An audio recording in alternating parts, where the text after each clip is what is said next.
皆さんこんにちは。間違い探し教室へようこそ。間違い探しは見る、比べる、考えるを一気に使う脳トレです。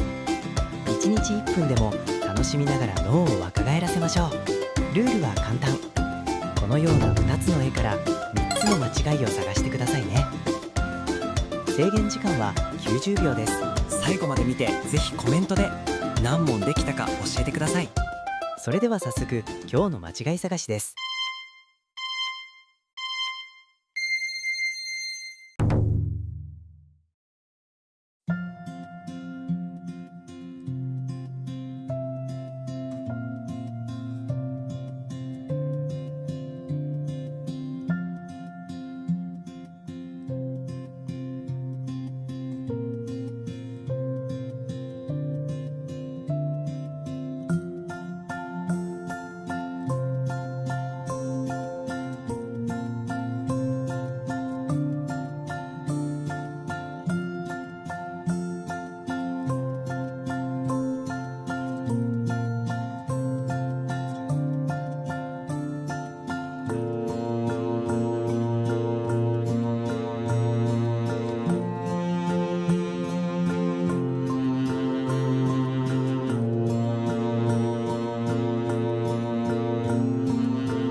いかがでしたか？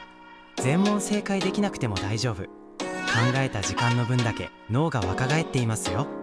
新緑の季節ですね。緑が多くて難問ばかりでした。皆さんはどうでしたか？イラストを気に入ってくれた方はぜひチャンネル登録して次回をお待ちくださいね。脳トレは継続することが何より大切。またこの教室でお待ちしていますね。ご視聴ありがとうございました。感想コメント励みになります。